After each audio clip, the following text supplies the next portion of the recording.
Sveiki atvykę į Vilniaus universiteto ekonomikos ir verslo administravimo fakultetą, vieną didžiausių ir tarptautiškiausių Vilniaus universiteto padalinių, kuriame vykdomos Lietuvos bakalauro studijų pasirinkimų įžymybės, ekonomika ir finansai, vadyba bei globali rinkodara.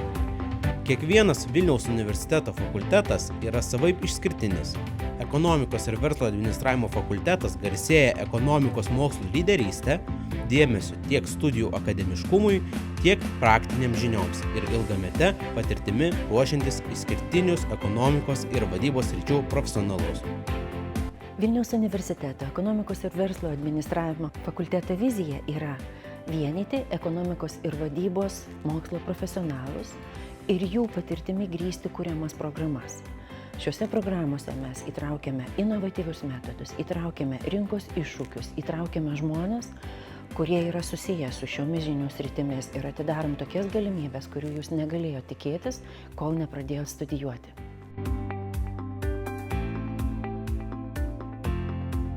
Ekonomika ir finansai būtent ta studijų programa, kuria renkasi dauguma studentų norinčių studijuoti ekonomikos ir finansų mokslus.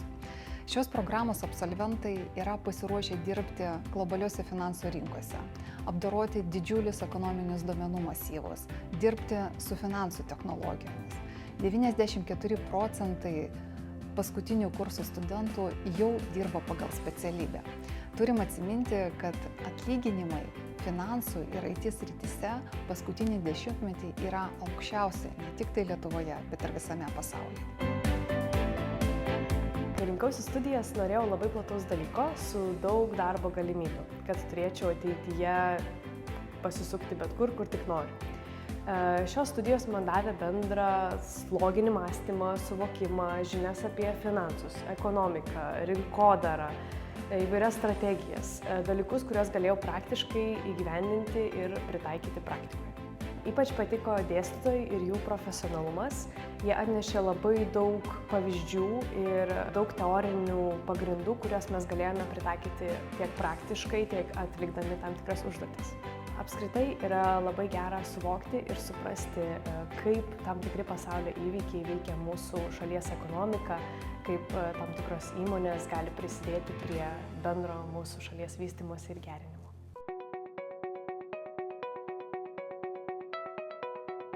Studijų programa labai plati ir apima ne tik klasikinę skaitmeninę rinkodarą, bet ir tokius svarbius dalykus kaip kainodara, mažmeninė prekyba, personalo vadyba. Manau, tai yra labai svarbu, norint tapti visapusišku rinkodaros specialistu. Studijose labai daug dėmesio skiriame praktikai. Dirbame su tikromis įmonėmis, žinomais prekių ženklais, analizuojame jų veiklą ir sprendžiame realias problemas. Visi turėjome dalyvauti tarptautinėme L'Oreal branding konkurse, kur teko kurti naujas idėjas jų produktams, reklamų kampanijas ir pristatyti jas verslo profesionalams. Be to, dabar galime realiai matyti, kaip atliekami eksperimentiniai vartotojų sprendimų priėmimo tyrimai, kas yra labai įdomu. Dėstytojai čia yra labai įkvepiantis ir nuo pat pirmų dienų leidžia pasijausti lygiais. Paskaitose būna daug interaktyvių užduočių ir svečių iš verslo. Programa yra skirta visiems, kurie nori savo ateitį sieti su reklamos sritimi. Studijų metu jūs mokysitės tokių dalykų kaip vartotojų elgsena, reklamos kūrimas, rinkodaros analitika, medija planavimas ir daugybė kitų. Tapsite specialistais, kurie gali dirbti tiek Lietuvoje, tiek ir tarptautinėse įmonėse. Šios programos studentai turi unikalią galimybę dalyvauti ir rinkodaros tyrimuose, kurie yra vykdomi Consumer Decision Making laboratorijoje. Tokių laboratorijų yra vos 3 visame pasaulyje ir viena iš jų yra būtent čia, Ekonomikos ir verslo administravimo fakultete.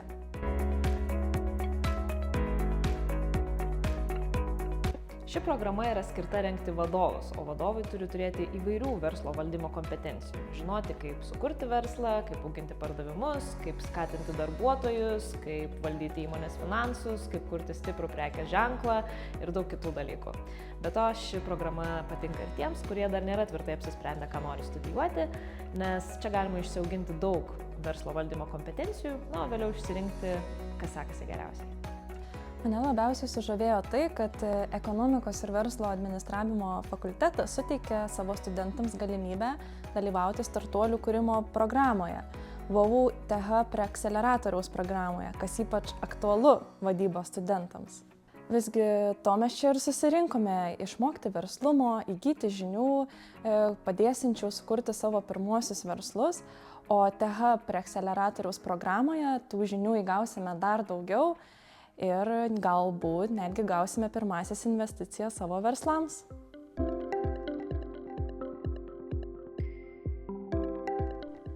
Dažnai sulaukiame klausimų, kuo kiekybinės ekonomikos studijų programa skiriasi nuo ekonomikos ir finansų.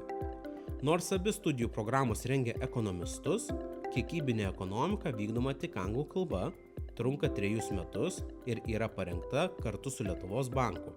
Taip pat, kiek skiriasi ir studijuojami dalykai. Kiekybinės ekonomikos studijų programoje daugiau dėmesio skiriama ekonomikos duomenų analizei.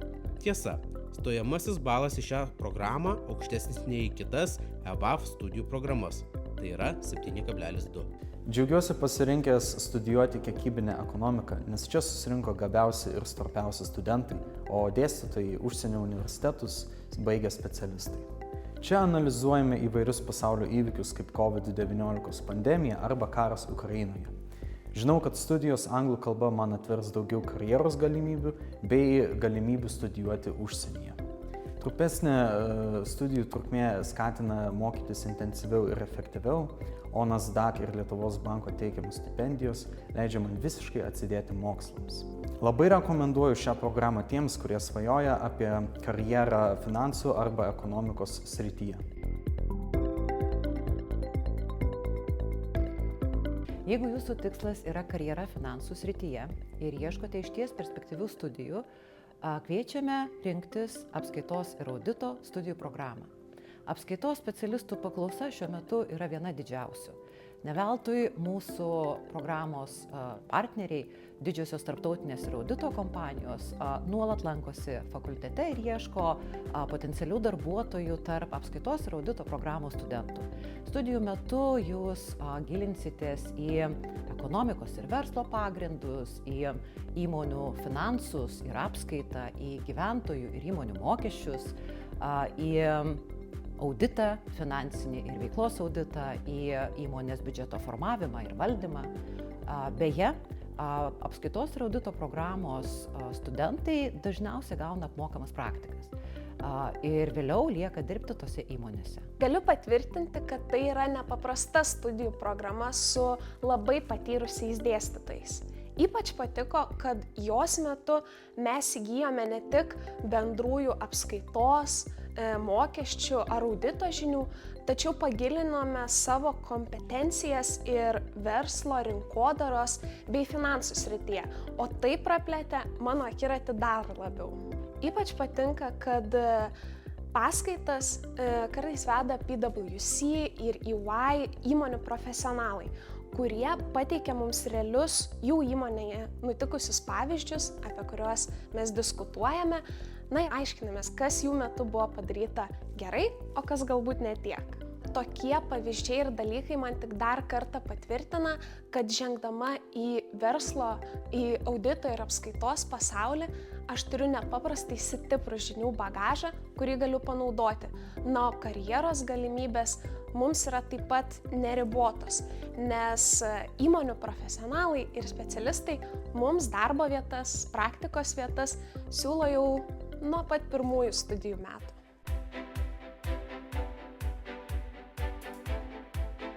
Verslo ir teisės studijų programa sujungia 2 skirtingas disciplinas, tai yra verslas ir teisė, tad tai yra puikia studijų programa, jeigu jūs abejojate, kurią reikia rinktis.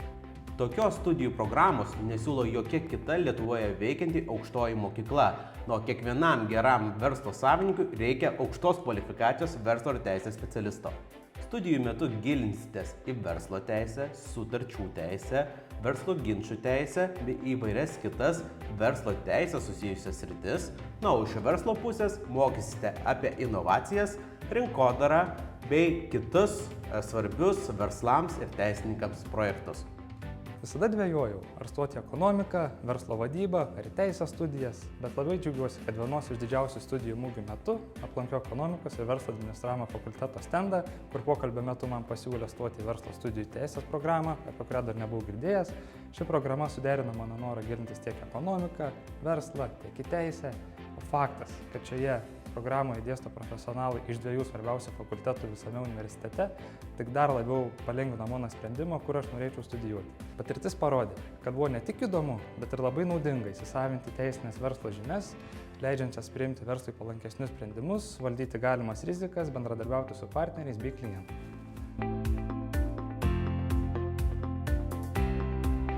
Verslo informacinės sistemas – tai vadybos studijos su IT specializacija.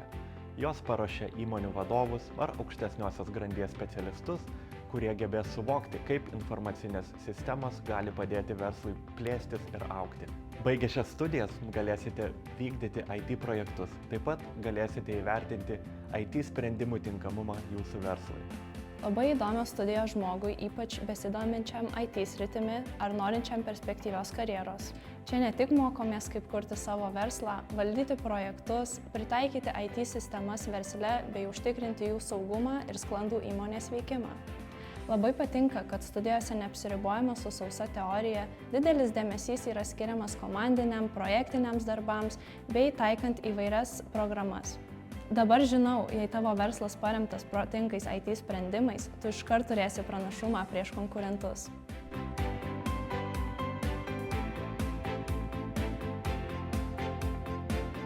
Sometimes I still wonder why Lithuanians are looking for study somewhere else. When I was thinking about my studies, I was looking for high-quality education, and Vilnius University is ranked among 500 best universities in the world. I was also looking for a country where a bachelor's diploma ensures you will get a job in the future, and students of this faculty start working when they haven't even graduated yet. And Lithuania itself is a country where I would like to keep living in. It's safe, cozy, affordable, and has a lot of opportunities. And if you're looking for even more international experience, this faculty gives you an opportunity to have an exchange studies. And you can go study anywhere in the world for a couple of semesters. And you will get a scholarship that will cover your living expenses in a foreign country. Universitete galima įgyti ne tik specialybinių žinių, bet galima išmokti atlikti tyriamąją veiklą. Kai galvojame apie tyrimus, pirmiausia turbūt kyla mintis, kad tai yra fizika, medicina, gamtos mokslai, bet tai nėra visiškai tiesa. Mokslas atliekamas ir kitose srityse ir kartu taip pat ir ekonomikos ir verslo administravimo fakultete. Mūsų fakultete dirba 10 tyrėjų, kurie savo mokslinius darbus publikuoja pačiuose prestižiškiausiuose tarptautiniuose mokslo žurnaluose. Todėl mes manome, kad kiekvienas EVAF studentas tiesiog turi pabandyti mokslą. Na ir yra šioje vietoje tam tikra problema. Kol kas dar neturime Lietuvoje Nobelio premijos laureatų ekonomikos srityje. Galbūt laikas apie tai susimastyti. Taigi kviečiame jūs studijuoti Vilniaus universitete, ekonomikos ir verslo administravimo fakultete, kur jūs lauks labai daug bendraminčių, profesionalai, dėstytojai, akademikai ir praktikai. Na ir žinoma, kaip fakultetas be mūsų administracijos, kuri visada padės iškilus bet kokiam jūsų klausimui. Taigi, iki susitikimų čia fakultete.